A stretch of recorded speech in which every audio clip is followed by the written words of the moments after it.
Well, from roller coasters to Ferris wheels, for many families, summertime means amusement park and fair rides.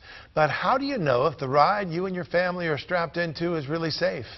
WMUR's Amy Covino examined accident records of popular parks in New Hampshire and brings us a look at ride inspections.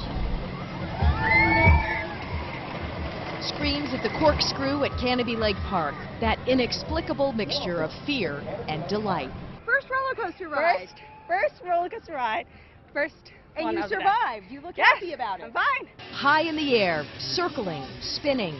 But how safe are you when you're strapped in by a ride operator at the controls? Our goal is people come with an expectation, with a smile, and leave with a bigger smile and tell their friend. Fixed amusements like Canobie Lake Park or Attitash and movable attractions like Fiesta Shows are all regulated by the Department of Safety.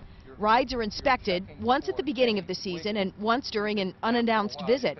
Insurance inspectors do their own independent check on top of the inspections done by the attraction management. The Department of Safety charges $130 to inspect each ride. When the ride passes, it gets a sticker like these. New Hampshire has 2 certified inspectors who examine ski lifts, amusement parks, and fairs. They're busy. 550 to 600 rides get registered by the state every year. It is a specially trained person that's out there working for us doing those inspections. And so they know the mechanics of the amusement rides. They know the safety features that are supposed to be there. News 9 looked at amusement ride incident reports from 2009 to 2013.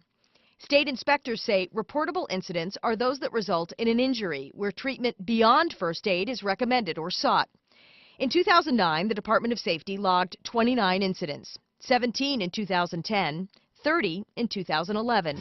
A relatively low number considering the thousands of people who visit ride attractions, especially in the summer months.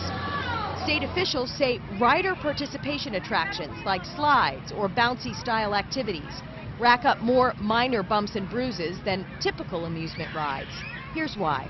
When you get onto a ride like a merry-go-round or, a Ferris wheel or something, you get buckled in, or a roller coaster, you're buckled in. You are not making any of the decisions from there on out.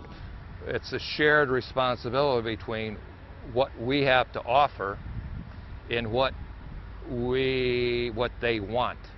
Wally says ride manufacturers set the height and weight limits for their particular restraint belts and bars.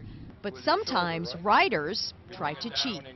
My very first big roller coaster, I had brought in little heels, like wedges, and I got through and got on. Ride operators often become experts on their specific attraction and take pride in their work. Just to get the job at Fiesta Shows, they must pass a background check, a drug screening, and provide 2 forms of ID. Operators must be free of distractions, no cell phones, or visitors hanging around. At any given time on this midway or wherever that we play, there are at least 2 or 3 supervisors that are roaming, looking to see what is happening.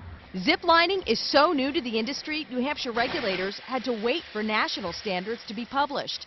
This summer, those standards are expected to be adopted into state law. Rental bounce houses are not regulated, and according to Bill Degnan, many incidents result from the houses not being properly secured. But for professional amusement ride operators, the motivation is very high to keep riders safe. They want people to come today. They want them to come next week. They want the next generation to come when they grow up. New Hampshire requires ride operators to carry liability insurance. Moving attractions like county fairs must carry $300,000 of coverage for individuals and $1 million aggregate policy. Fixed amusement parks carry $100,000 per person, capped at $300,000 annually. The state legislature sets those amounts. Amy Covino, WMUR News 9.